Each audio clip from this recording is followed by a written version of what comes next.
this is the Vern Budge Lecture for the year. This commemorates Vern Budge, a distinguished alumni and emeritus professor of USU's Department of Landscape Architecture and Environmental Planning.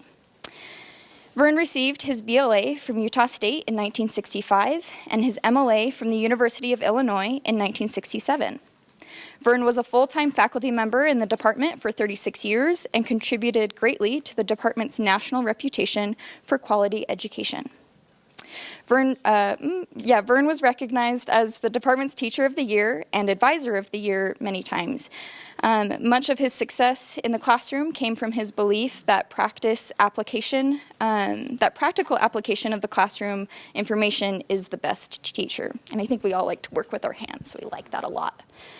Throughout his tenure at USU, Vern was actively engaged in the private and public practice of landscape architecture throughout the U.S. and Canada. A number of these projects have received regional and national recognition for excellence in design and planning by professional associations such as the ASLA and APA. We are pleased to have Vern in attendance. Is that true? He's fishing. Vern's fishing. Classic.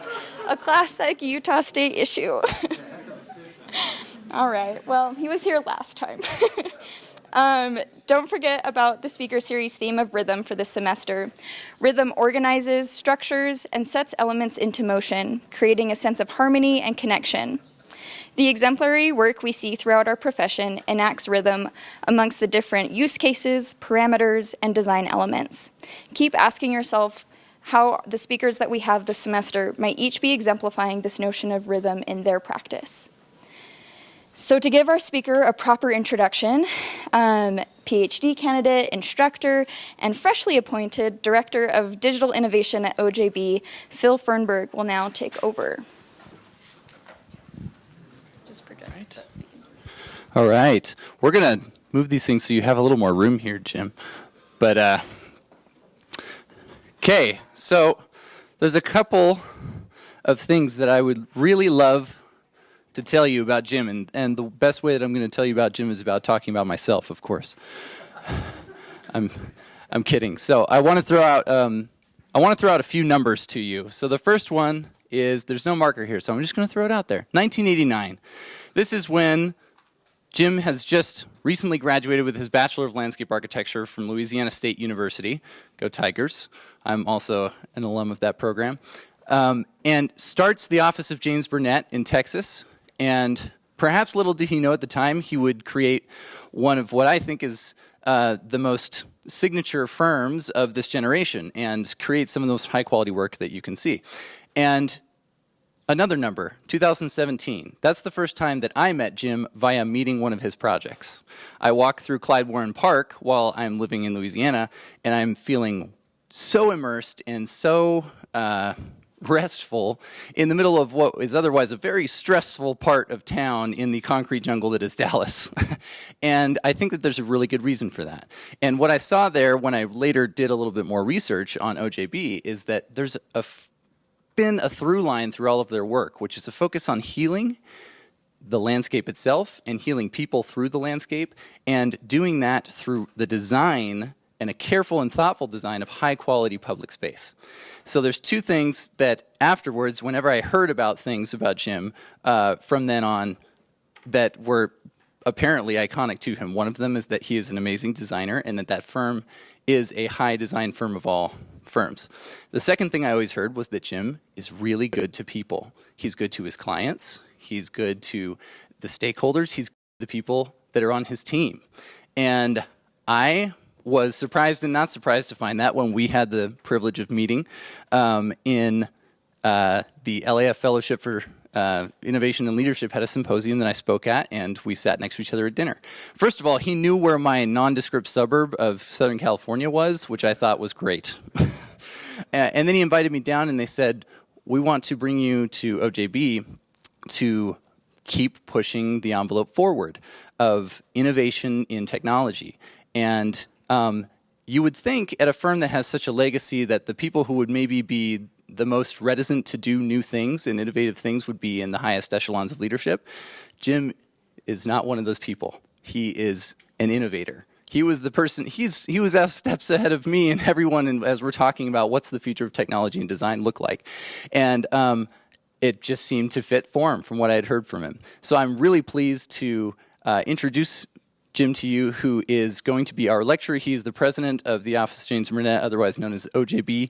He is at a firm that has now received over 100 design awards, both in state and national levels, including the 2020 Cooper Hewitt Design Award with the Smithsonian, one of the more prestigious awards you can get in the nation, and also is a recipient of the ASLA Design Medal, which is given to those who, through a body of work, are forwarding the profession. Without further ado, Jim Burnett.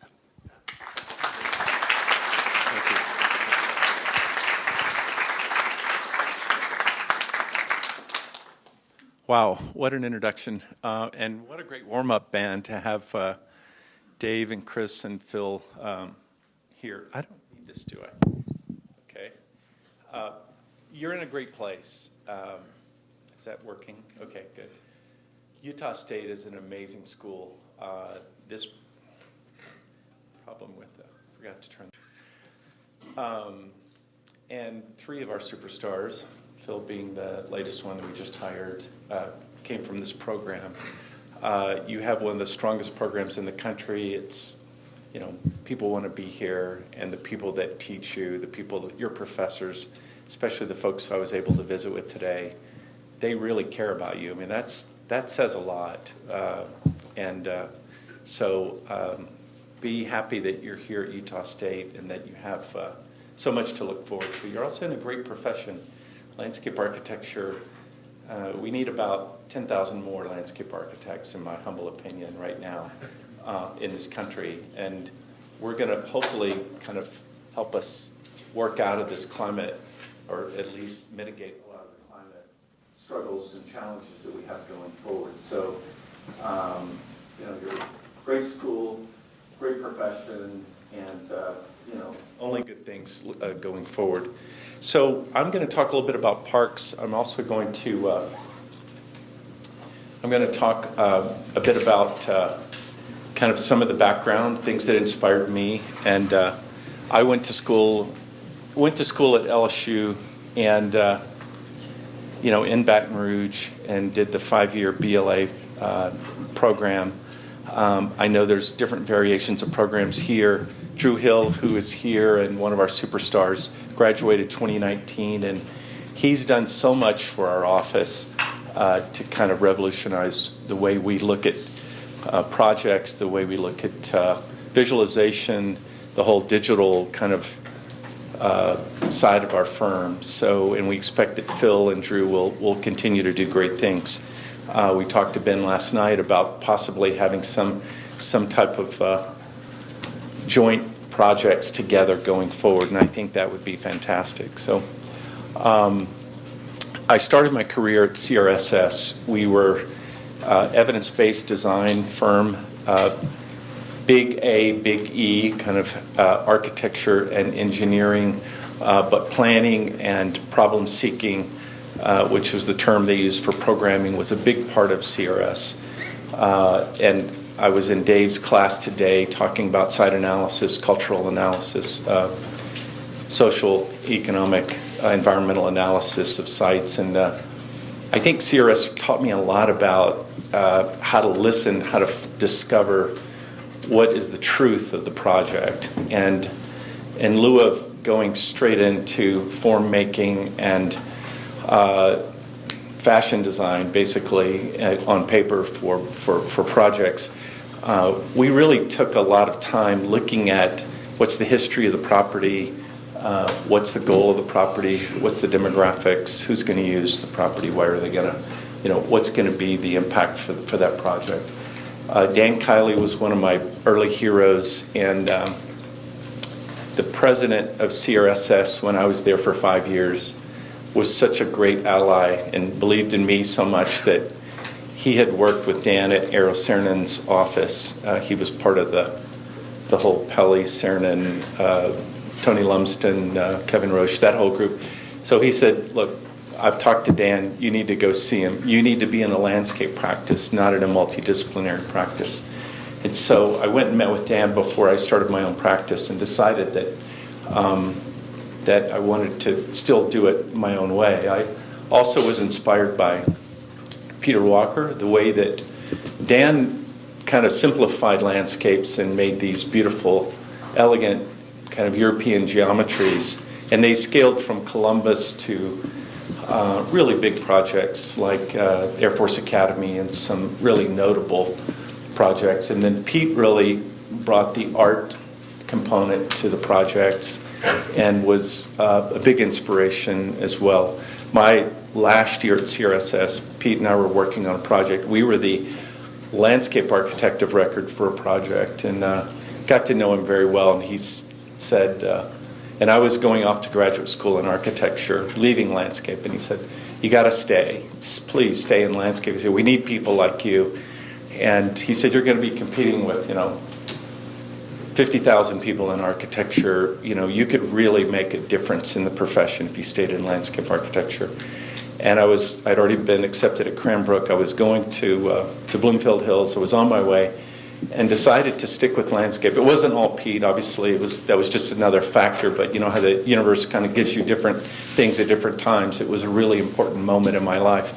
And subsequently, Pete and I have become great friends over the years, and we've worked on things together. And he's been a really big supporter of our little office as it's grown. And in fact, I saw him last year at the conference.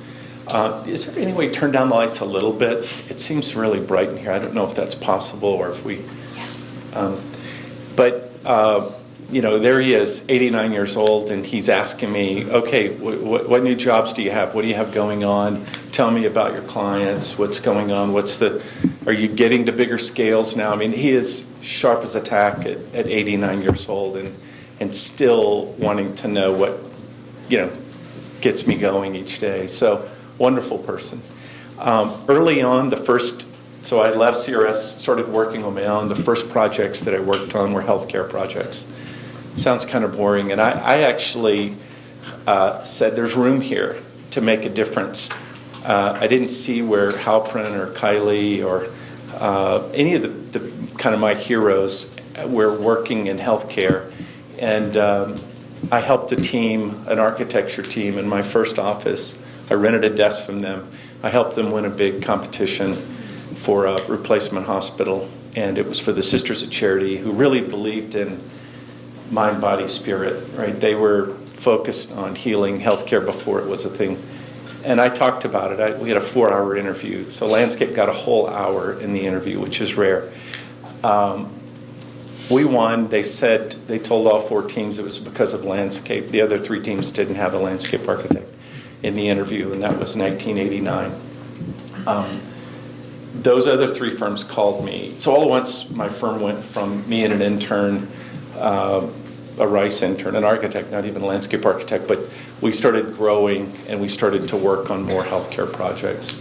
So that really helped launch the firm. But you can see early days the influence of Dan Kiley. This is Brockstein Pavilion at Rice, and we worked with Tom Pfeiffer, really great architect, on creating a simple gravel court with water spills over, it reflects the sky, it's got sound. It's cool. In Houston, it's very hot. 95 degrees is kind of the norm for probably 8 to 9 months a year. And so this was a great spot on campus and became kind of the heart of that campus very quickly. Subsequently, we've done probably 90% of the projects at Rice. This is another one, again, early days. This is with James Timberlake, Kieran Timberlake, and looking at making a garden under a building. So he lifted up the building, and we worked with him to create a space underneath where people could be in shade and still be a part of that site, that part of the campus, the physics building.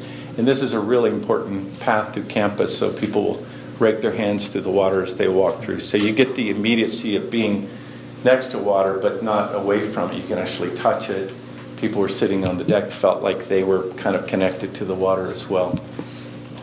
Projects have changed somewhat. I think we still love simple, organized orderly, Kylie-inspired types of projects, but they're more intelligent now. We have a real strong mission about understanding what we're doing environmentally when we make a project. You know, what's the impact? What are we using? Will these grasses be here in 10 years as succession and climate and everything starts to impact spaces? But we've loosened up a bit, and that's been a very positive direction for our firm, I think. And the projects that are most coveted are the ones that are publicly accessible, the big parks and the projects where people, the larger community gets involved in it. I think Phil covered this pretty well, so I won't touch on it, but we do have 6 offices. We just opened Denver. If you are interested in any type of internship or a full-time position, please talk to me or Phil or Drew Hill, or just go online, and we'd like to talk to you as well. This is kind of our yearbook. We have over 110 folks right now, and we have horticulturists, we have architects, and architects doing not really architecture stuff. We do very little. We don't design buildings, but they're more on the planning side. We have planners and landscape architects. So we have a wide range of folks in the office. We talked about our stars, and then I think parks really got a big boost after COVID or during COVID. It was that time where you could go somewhere safe. You didn't have to mask up. The parks, the town greens, the kind of places where people got together. You could see your neighbor. You could bring a lounge chair and be outside and kind of connect with folks. Distribution of information happens sometimes in parks, water, food, vaccines. It really became kind of the heart of the community again. And I think that parks continue this kind of importance in our communities. So I think we're seeing a lot more interest in parks, and we're seeing larger urban parks that can kind of change a city, being drivers for redevelopment and for kind of this new branding for cities. They a lot more times it's not the skyline of all the buildings, it's the little island, or it's the High Line or something, it's Grant Park or something like that. So we love that. Some of the tools and some of the kind of things that we're looking at to change people's mental and physical health. We're dealing with all the environmental issues, and I won't spend a lot of time on this, but I know from the research that we were doing in healthcare that nature dramatically changed the cells in your body instantaneously. As soon as you walk outside, your metabolism changes, the way you feel about that daylight, the vitamin D, everything improves in your kind of operating system. So we know that, and there's even things that we can't quantify, but we know that it does make a difference. Some of the challenges we're looking at with new public parks, and there are many, and this is a small list, but they deal with social aspects. Who's the user? How does this change the community? How will it be part of that fabric of the community? Environmentally, how can we make a park that not only works for us, but has a whole level of biodiversity and can kind of change the environment and become a lot of things. Clean air, sponge, can be a place for biohabitats, and actually cool cities. We know that parks cool cities, which is something that everyone's working on right now. Economic issues of public realm. How do you get money for parks? That's, we're landscape architects, but I heard so many discussions in the last 24 hours about understanding the business side with Sean and with Todd and Dave. Even last night, talking about we have to be more than just landscape architects. We have to be multifaceted. We have to understand how to fund projects, how to help set up a 501c3, or how to raise money, how to apply for grants. And you may not, in a larger firm, that may not be your thing, that you have to know everything from A to Z. But I will tell you, as a profession, if you want to be successful, you need to understand how money moves and how bonds are issued and how people fund parks and why they fund parks. Why would a foundation give us $10 million over buying a couple of CT scans at the local hospital? Well, we can prove they're both good causes, okay, because they both save lives, in my humble opinion. But we're seeing more people interested in parks than ever before. So it's a good time, again, to be a landscape architect. Strategies to make these parks. The creative partnerships, that's what I was just talking about, kind of being the catalyst, figuring out how to team. Overlooked opportunities. There's no room for parks. It's all developed. Redevelopment group, downtown, chamber, everybody says we can't do this. I disagree. Roads are too wide. There are too many parking lots. There's just room. There's a lot of room for green space. You got to kind of sometimes focus in a bit to find it, but it's there, and we find it on the 3 or 4 projects I'm going to show you. It was all just kind of parks or spaces that that were overlooked. So, design for life. Obviously, that's all of life, right? The whole cycle. But we spend a lot of time in human comfort studies. Why, when we do aerial mapping and stuff, why are all the people under the trees? Why is, how come in a place that feels very synthetic that no one goes, and yet the nature park across the street that's fully wooded is full of people on a nice Saturday or a day like today.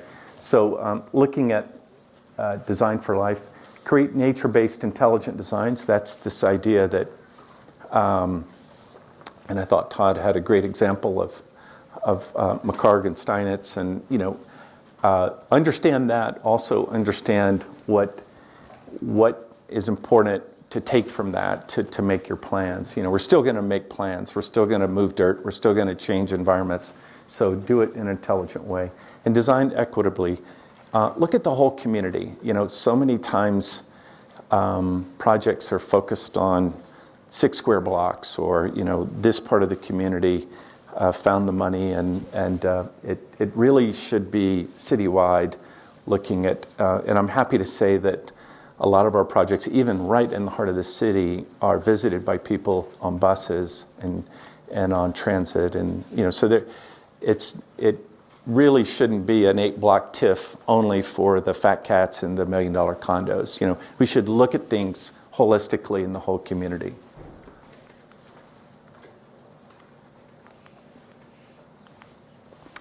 This is Clyde Warren Park in Dallas. That's the before and after. It's a 5.3 acre park. We were walking over the bridge to see the Nasher Sculpture Center here. They were topping it out, and we were walking on a little 4-foot sidewalk right across here, and traffic was roaring 70, 80 miles an hour down below, and it was very noisy. We were single file. There were 5 of us walking over to look at Nasher, and we were coming from a project over here. As we walked back, the owner of the new project said, "Would any of my hotel guests go to the Sculpture Center?" And I said, "Not without a cab." This is before Uber, so not without a cab. And no one's walking it. No one walks downtown Dallas. You don't do it. And he said, "Well, was there any possibility of, kind of covering up the lid?" And I said, "Well, we could sure try." And that started the project. And subsequently, we were able to raise $110 million, and it took 10 years to raise the money. So these things, you have to have a strong will, and you have to really stick it out and be there. This is the 5 acres. Nasher is here. There's now a 40-story building here. There's a new building here, there's a new building here.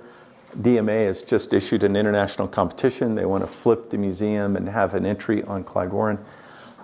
So this park has really knitted what was a big gash. It's healed the gash of downtown Dallas and put the neighborhood back together. And if you're wondering, the question that I get a lot is, did you displace any housing? There's been no housing here forever. It's always been parking lots, used car dealerships, and now garages is the next evolution. Now it's turned into office and condominium buildings. But that was that walk before, and it's 8 lanes, and we could only close it 8 weekends during the whole process. So the roadbed stayed the same. And we built up from there. We put a center divide down the middle. We rebuilt this wall and this wall. So it was very complicated to make this deck, and that's what cost the most of the money. $65 million was structural and holding the park up. And then if you fast forward 10 years later, $2.5 billion worth of new projects have come up around that. Now it's kind of the new heart of downtown in a lot of ways. This is an early photo. Again, we broke ground, and then this building broke ground 3 months later. They said, if you do it, we'll do it. So, and this was fire and police fund. This was not risky money that was going for this. So they built a luxury condominium building with their investment, and it's turned out to be a good one for them. This shows it on a busy night. There's lots of programming here, 1,300 programs a year. From an urban design standpoint, we wanted Harwood Street to keep moving. You could walk all the way through. If you lived over here and worked downtown, you just walk right across the park, and it wasn't a 4-foot sidewalk. This is the food trucks and the groves. We created these arches with chandelier lights and shade trees. Now, again, this is all on top of, this is little slices between box beams where we're able to put trenches of dirt to kind of make the trees grow. It's got a great tie-in with the community.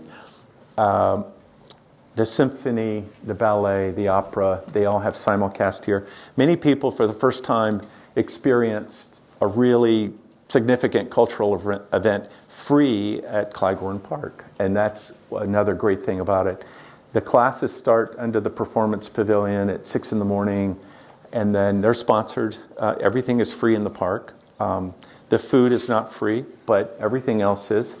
One of the folks who gave the biggest donation has a talent contest or talent group, and so he wanted to bring in bigger acts and make it free for the community. So, Phil, have you ever played here? Not yet. Yeah. You and Chris and Dave, I can get you booked. So, a view of the park from above. We had a dog park here in Phase 1. We've subsequently moved it across one of the feeder roads, but we started out with a dog park. Everybody thought we were nuts. And this little 3,000 square foot dog park actually was a catalyst for 2 or 3 buildings of residential. They really said, well, we've got performances, we've got food, we've got places to walk, we can run, the gym is here, they're building a school nearby, there's a great Booker T. Washington school down the street, and you have a place for my dog. So, that was one of those important urban program elements that made sense in an area where we wanted to encourage residential. One of the other things I'm really proud of is the commitment to the Blackland Prairie and not looking at a park as it's a park, so it just should be grass, gravel, and trees, but it should have a botanic pollinator kind of inspirational aspect to it. And we get asked all the time. We started putting the nameplates on all the plants because people were asking about those. A lot of what people do here, there's a lot of families that come here and they will bring their children and they'll come for the day. In fact, it was named the #1 water park in Dallas, which we thought was kind of interesting. It wasn't designed to be a water park, but this is the membrane pool on the back side of the pavilion. And this turns on and turns off. And it really becomes kind of a green room when there's an act that's performing. It can become a place for dance classes, so it's really flexible as a space. Again, the canopy trees, festivals happen here, food trucks. So deck parks are something, if you haven't looked at it, you should take a close look at it. It is a new part of urban open space that's catching on. Land acquisition is so expensive and so hard, and it takes so many years to really put together 5 acres in the middle of downtown next to the museum. So putting it over the freeway made total sense. So in some of these may be outdated. There may be another group of them, but we heard a year ago there were over 100 new deck parks proposed in this country. So, jumping to Oklahoma City, we started on this project as part of a headquarters development for Devon Energy with John Picard here. This park was across the street. We asked in the interview for this project, what's the plan for the 15-acre botanical garden? It wasn't very botanical, but it was built in the 70s. It was part of IMPA's urban renewal. There were a bunch of beautiful brick buildings that were removed. It was meant to be kind of inspired by Tivoli Gardens, where you would have this water down 20 feet below, and you would have restaurants and cafes and kind of meandering paths down at the water level, much cooler and down at water. And then up above, you would double stack those and have restaurants, cafes that would kind of connect to the park. Well, that never materialized. So this was basically lawn and trees with a crystal bridge that was a indoor conservatory and had, it's conditioned, it has biomes from different regions. And so this was the $5 kind of pay part. The rest of it was really dig out the pond, put all the spoil at the corners, which is the worst urban design strategy you could ever have, is to put berms on the corners where people connect to the park. So people had to find their way in, through the middle of the park in these mid-blocks. So again, you can see it was 4 blocks at one time. It's a super block. We changed every square foot of this park, and we kind of made a hybrid botanical garden. So it's not a botanical garden. It's actually a big performance lawn. It's a ice rink. It's a restaurant. It's a children's park, 16,000 square foot, very robust children's park focused on botanical education on composting and soils and biodiversity, a dog park and a botanical garden. You've never heard of that, right? So this was really changed, and we imagined that, Devon emptying out their 6 buildings downtown, going to their new headquarters, be a long time before this city got going, and quite the opposite. Over the matter of the next 5-6 years, another company come and took all their backfill, their 800,000 square feet of space, and then smaller oil and gas companies in the region, in Tulsa and other places, who didn't want to play in the Houston game came into Oklahoma City. So this park was a really big catalyst of changing the city and bringing back a lot of new jobs, a lot of construction, a lot of life to the city. Most importantly, probably, is the housing. When we started this project, there were 600 housing units downtown. There are now 6,000 housing units. I know that's a low number for a big city, but there are 1 million people in the region, and the city was basically rolling up at 5 o'clock. They had one-way pairs of 4-lane streets that were running to the freeway and to downtown. And we took that and turned that into 2 streets, 2 11s or 2 10.5s from 4 13s. We added bike lanes. We added on-street parking. Another great thing about this project, we added 1,000 new surface stalls to the downtown stock. That started changing everything. All the businesses started to come back. The downtown started to grow. A lot of what people do here is see their neighbor, exercise, let their kids play, connect. There's some really secret, quiet places in the park. We worked with our architect, David Epstein, on this project. This is a performance pavilion, but a very beautiful one, designed in association with a local roller coaster manufacturer. we put Botanic back into the gardens. We picked our battles. We really took the 15 acres and said, let's do 2 acres of Botanic very well. And we also created ADA access down to that water. We kept the water, cut it in half, and then we kind of connected to that. The streets are a big part of what makes every city tick, right? So street trees, wide sidewalks, on-street parking. You can see all the cars lined up here. New lighting, LED lighting for this whole part of the town. 90 block faces, 9 linear miles of streets were changed, and the park. So it was a $200 million project. That sounds like nothing now, but it dramatically changed that city. Now new buildings are being made. Downtown is really revived, and it's going crazy. In Omaha, we started on this project 5 years ago. This was Jean Leahy Mall. These are all 2-to-1, 3-to-1 slopes. It was designed in the 70s, another 70s park that never really got going.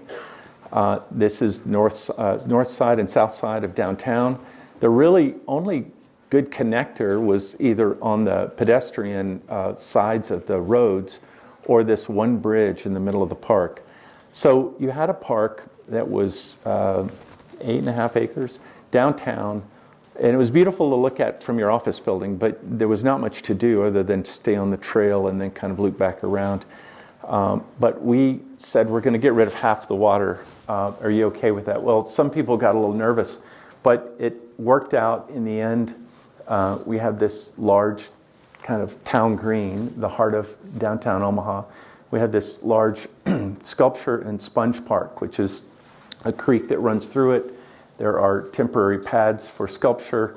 There's hammocks, there's seating. It's very shady. There's a picnic area here. This was actually meant to be our restaurant. We ran out of resources at one moment, and we said, look, we don't need to have food. We can do food trucks. We can do other things in the meantime. Maybe some of these storefronts will carry the load for the food. Then a very robust children's program, restrooms, performance pavilion. We kept this really important street. We made it a special street, 11th. And then we picked back up with water. So we're showing about maybe 30% of the water that they once had. So water, while it's a great thing, is not always, the most important thing. These 2 projects, we reduced the water by more than 50% in both of them. It's 70 acres. And it goes all the way to the river. Our charge in winning the project was to reconnect with the Missouri River. So what I just showed you was right here, kind of phase 1. Phase 2 just opened. And then phase 3 is Lewis and Clark Landing. And it's an old lead arsenic plant. And it's been cleaned up. And I think one of the other big amazing things, we put it on the plan not knowing if it would happen. This is why I think you have to have vision. We put a children's museum here, Luminarium, and $70 million later they found the money and they built it. So this was just we would love to have that, and it happened. So this shows the smaller water, the children's water feature. These were recycled from the 70s park. We loved them. They're really cool light fixtures. We made them kind of dial down a bit and be LED and warm, and that's the performance pavilion. There are steep slopes on the sides, so it does give you the feeling that you're kind of down in that block of the park. This shows the performance pavilion with 11th Street, where they set up the festivals and farmers markets, the children's play, the restrooms, and then the kind of bioretention and sponge sculpture park here. These were all just stairs, and we saved them. We said, well, we could work with the stairs and demo a few areas and then reskin them. So we were able to kind of reclaim some parts of the park. The children's program was a big part of it. And we actually strategically put it right next to the stage where children would be really integrated in this part of the project. There's a kind of a grotto part of the park where you go underneath here. This is our living wall where you have steps and trees, and a lot of the parents will sit here. We found out in these children's parks that you need sometimes more parent seating than you do children playing in the park. So you need to be at about 1.2, and that's part of the cultural site analysis. You look at enough parks and you realize that all the parents are standing up looking for somewhere to sit. So we wanted to make a park that had kind of amphitheater seating for the parents.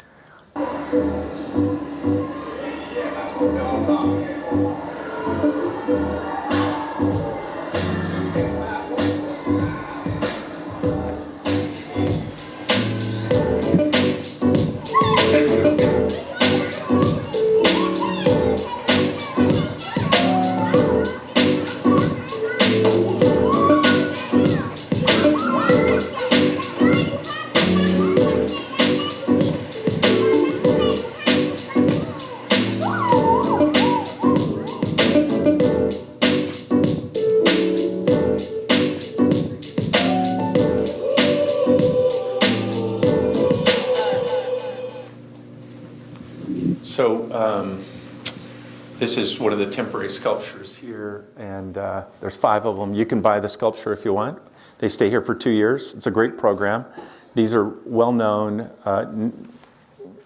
U.S. sculptors that, one's from Berkeley, one's from Chicago. They're kind of scattered. I think the curated team picked some really interesting sculptures, and we hope that they do stay in Omaha. Omaha's an interesting city. If you don't know about Omaha, it's the home of Berkshire Hathaway, and it's probably the most benevolent and giving city in America. We were raising for all these parks $400 million, and they raised it in a week and a half. And it would have taken, other than maybe New York, it would have taken, even in Dallas, it took 10 years to raise $50 million. So they are interested in things that change their community. They have great museums there. They built the Children's Luminarium and this park. So this is the Lantern Festival. It just happened. And you see the crane in the background. Well, guess what? All the sites around the project are changing from parking lots and data centers and little things. They're not tearing any historic buildings down, but there was a whole bad group of kind of 70s, 80s buildings that are being repurposed. And one of the big office buildings that was on the park is now converted to a hotel. That's the 11th Street Promenade. Some of the slides, we did a whole slide park with 8 different types of slides. Children's play in the water. We have trees in this. Hopefully in the next few years it'll start to be canopied and shaded. This was 4th of July. And then this is the other part of the park, the kind of lower part of the park. We were up here, and this was Google from 5 years ago, and all of this water we removed as well. So we removed 60-70% of the water here. We removed a bunch of the water here. We wanted to get to the river, and you couldn't get there with all these berms. So this is what it looks like today. You can get to the water. You can actually see the river. Now it's what the client and we really believed in, that reconnecting and having big events here, or it's 1 million people again in the metro area, that you could have 50,000 people here for a big event and it wouldn't be a problem. We developed a rollerblade and an ice rink here. We kept this part of the lake. There's picnic areas, and then this bridge is really cool because you kind of can go out over the train and out to the river's edge and look down on it. This is a view from above. It needs a lot of growing in. This is a shot that Drew took with his drone about a month ago, and it's got a long ways to go. A lot of this was started with seed and good soils and native prairie seed mixes. And then a view from above of some of the picnic areas. Used native stone. We found boulders not too far away, and we're able to kind of create these kind of stacked stoned hillsides with wildflowers and grasses. That's the Overlook Pavilion. It's pretty dramatic at night. Has a great lighting designer that really wanted to kind of show this off, and we were 100% behind it. We thought it could be a real important part of Omaha. The rollerblade, I didn't realize so many people rollerblade, but There are hundreds of people here every night. It's free. I think they will rent you the shoes, but of course the skating is free for ice and rollerblading. And then at Lewis and Clark, we've also expanded the children's play in that area, which is around the freeway next to the Luminarium. And volleyball is a really big thing in the Midwest, in Omaha. So creating a whole series of sand volleyball courts has been a big hit. There's a lot of clubs and competitions that are happening here. So there's a little movie here. This is one that Drew put together, Drew Hill from Utah State.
Those were the original slides that we kept from the 1970s park. So.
So a couple more quickly. R.J. Miller Arboretum is at Ford.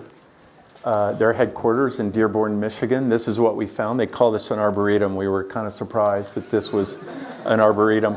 Mowed grass, fertilized, mowed 5 times a year, and lots of maintenance. We said, well, we think we could do one better if you let us. Why don't we take, of the 200-acre campus, why don't we take 15 acres and do a test plot and see if we could bring back in trees, take out some of the diseased and decayed and dying trees, and really kind of give it a shot in the arm. So we also had water problems here. It was flooded in a lot of that grass area. So we created detention areas, sediment basins, where we would capturing all the water in the 15 acres and holding it there. We created a new network of paths, and then a whole series of 10 different mixes of wildflowers and grasses for the area. And so we really kind of took it, something that was very synthetic. On a 1 to 10, it was maybe a 9 in the kind of least biohabitat, least environmental, least sustainable to a 1 or a 2. So we've changed it quite a bit. We brought in bee boxes. We brought in different grasses, expanded the paths, used all permeable surfaces. And this is open to the public. This is a different kind of park, right? This is a place if you live in the neighborhood, or school buses will come here. They're going to learn about pollinators and biodiversity, and they're going to understand what an arboretum could be. You can see the little trees, they're 3 years old, so they're just getting going in the foreground. So that is a project we hope Ford will keep going. They're mowing, 180 acres of grass, and I don't know. We've won a few awards with this. I know Bill Ford is a good guy, and he's really changed that company, and it's all electric now, or mostly all electric. So I think we're going to keep rolling with them on more things. And lastly, going to the desert. I know water is a big issue here. It's a big issue everywhere, but really in the West. We were asked to work with Lenore Annenberg of the Annenberg Foundation to develop a 15-acre visitor center.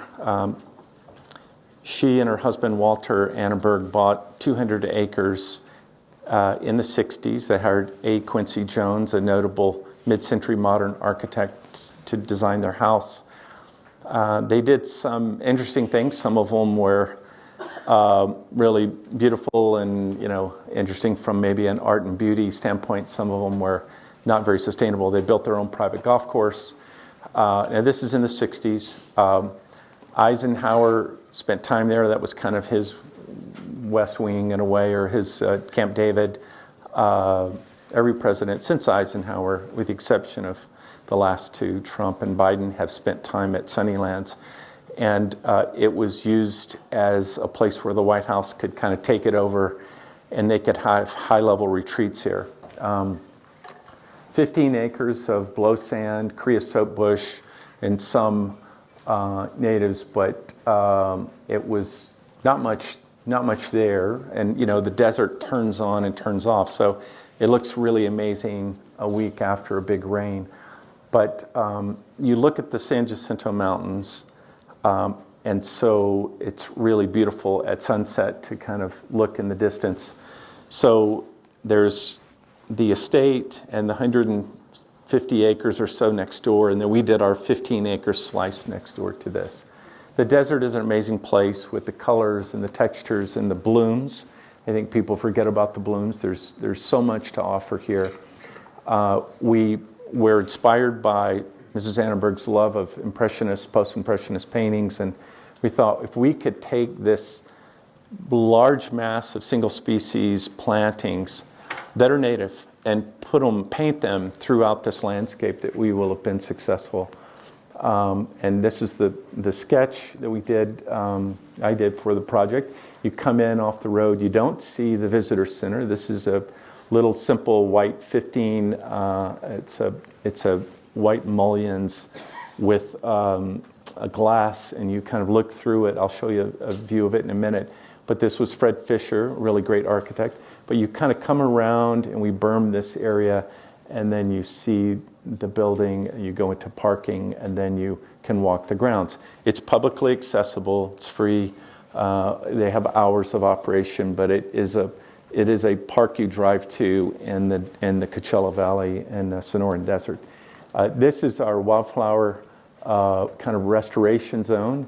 Of the 9 acres of gardens, we probably had 3 or 4 acres of kind of more native and more rustic areas. But in these areas, we really painted with big sweeps of aloes and agaves and barrels and milkweed and euphorbias and all types of plants. There were 53,000 plants, only 73 different species. Most of the trees are mesquite and Palo Verdes, 2 varieties, Desert Museum, and Palo Brea, and then sweet acacia. This was the planting plan for that project, and you can see the pattern of the project. The one spot where we used some water, and we used about 15 to 20% of the allowable water for a 15-acre site for this type of project. So we're using all natives. We're still watering it at critical times to get it established. And some of the areas we left alone. And then we did rotors out in the big meadow, only seasonal. That's the lawn, and where they have large events, and they actually do community-based things here too, Tai Chi and yoga and some different events. A lot of important things have happened at Sunnylands. The two most important people in the world met here at one moment about 7-8 years ago. And Obama used Sunnylands quite often. It was his place where he would shut it down and bring in world leaders and have meetings here. So it was really great. He saw it as a retreat. He loves the desert. And he actually has a house not too far away right now in the desert. But TED conferences, yoga classes, things like that happen here. A lot of the great things about these types of projects is they're educational. There's a lot to learn about what's happening here. And there's a lot of beauty here. I mean, I think one of the nice things about it is it has a very orderly, simple, Kylie-esque kind of landscape next to the building. And as you move out, it becomes much more organic, sinuous, and flowing. But in near the pavilion, it's pretty organized. And again, the idea was not to mix a lot of plants. It was really meant to show off, just like you would if you were going to a desert nursery, that you would see 1,000-barrel cactus. That's really powerful. And so we wanted to show that. Shade is everywhere. You can use this garden. Most gardens in Coachella Valley, it was 122 degrees this year. You can use about 6 months a year comfortably. Here you can get to 8 or 9 months because we have shade everywhere. And again, this is the walk-in, Leucophyllum, aloes, Desmantianas, mesquites. And then that large oval, we double line the trees. We were looking at a single row and we said, well, if we really want people to be able to use it, let's just go for it. So we went with Palo Verdes double around that area. A lot of the little back secret gardens are big sweeps of, again, single species, but little places to get lost in. There's a labyrinth here. It's really meant to be a pleasure garden and a place where, and what we see happening now, we have an overflow parking, is that, and in fact, in the next few weeks, it'll be in the 80s, topping out. There'll be hundreds of people will come here. A lot of them won't even go inside the building. Inside the building, you're probably wondering what happens. There's a cafe, there's restrooms, there's a theater room smaller than this where you can understand the whole history of the Annenbergs and their philanthropic events. They've given billions of dollars away. They started the School of Communications at University of Pennsylvania and USC. And they gave the largest gift ever to general education, $500 million, and to the United Negro College Fund, $50 million. So they were big givers. They were very interested in politics, education, the arts. They had a big New Year's Eve party where all the celebrities would come to. So there was that. It was part of their whole, the interest of people wanting to come here. This is a shot of some aloes and agaves and Palo Verdes. And then in a couple of areas, we actually took the best specimens we could find and we put them in a little tray, similar to what Mrs. Annenberg did at the estate. She had a little kind of cactus display garden by her bedroom. But these are my favorite parts of the project, where you can kind of move through and things are a little overgrown. And then that's the Wildflower Meadow, and it is very rich and with wildlife, and it's completely different, right, than the other parts of the park. So we'll end with this little video. It's kind of loud, isn't it?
That's the estate.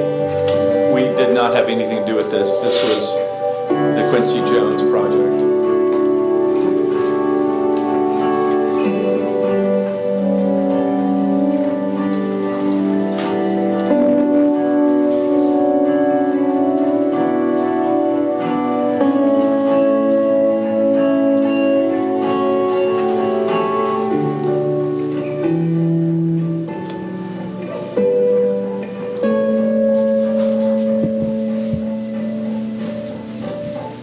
Thank you very much.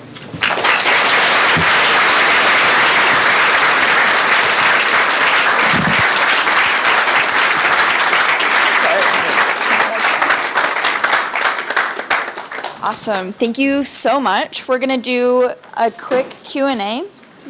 Just like 2 questions. So if you are burning, please raise your hand. And then we'll open up the Slido.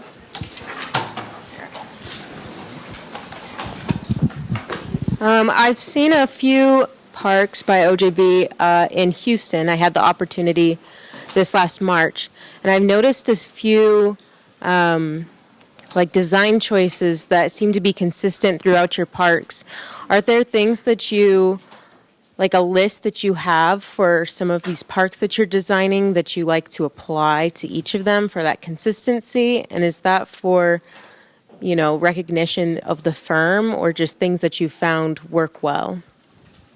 That's a good question. I do think there are commonalities in a lot of our parks in that we're looking at, by the way, Levy Park, if you got to see it, yeah. So it has a really big biofiltration area. That park used to flood, and during Harvey, one of the biggest floods in history of Houston, there was no flooding. All of the performance areas, the biofiltration areas, did their job, and none of the streets flooded around that park. But I think we do look at the demographics, and we look at who's going to be there, and sometimes it surprises you that you design a program element in the park that is ahead of what's going to happen in the area, like Clyde Warren. People thought we were nuts to put children's play on top of a freeway. It just seems so irresponsible. There's no families downtown. None, zero, right? This is 15 years ago. There's no schools downtown. Why would you do a children's play area? Well, we think it might help to bring in housing. We might make downtown more livable. We might have young families move to downtown. Perot Museum of Science was down the street. A lot of children were going there. A lot of children were going to Dallas Museum of Art. I said, if these school buses that come here and they have kids walk through all the gallery space for 4 or 5 hours need a place for the kids to move their muscles and, you know, kind of get outside, connect with nature, maybe we could make a children's play area here that would work. And we have docents at the gate to monitor the number of people in the park because it becomes unsafe because there's 300 kids in there on a Saturday. So, and that was again one of those, like, no one believed we should do that. Why would you have dog park on a freeway? It's the most expensive real estate. It's the most expensive construction of a park in America. Why would you put dogs on it? Why not? You know, we want to have housing downtown. So sometimes things that seem like they're the most obvious are not. But we do have similar program elements, and I think it's part of the process of clients tend to go with us. They go to Chicago to see Lake Charisse. They go to LA to see Playa Vista Park. They go to, we take them on a tour, and they come away and go, okay, we know what we want. We really want to have a heart. We want to have a gathering place. It doesn't have to be an elliptical or an oval or a circle, or it doesn't have to be formal geometries. It could be anything, but we want to have a place where we can have the whole community together. That might be a program, and we want to have a really big focus on native plants. We might want to have food, and we got to have restrooms. So those things start falling out pretty quick. But does that answer? Okay, thank you. Good question. All right, we can do one more question before we head up. Kennedy. One of the things I noticed, especially in watching those videos, is the attention to detail of each design is just so impeccable, even from slats on boardwalks lining up perfectly. And I think specifically that clip of a little leaf flowing over the edge of a fountain. How do you inspire that level of detail and attention to detail in every stage of work, and then across having multiple offices across the country? How do you keep that consistent? Is that a company culture thing? Is that, a quality assurance type thing? How do you create that consistency? That's a great question too, and I am not involved in everything we do. We're now at the point where we have so many talented people that people have their own design studios and are doing amazing things. We do group reviews, and we ask questions, and ironically or surprisingly, maybe the simplest things are what we talk about now, like, do we have enough shade? Are we going to, how do people, is accessibility really easy for people who have challenges to get in and out to the spaces? Is it safe? Is it secure? Is it patrollable?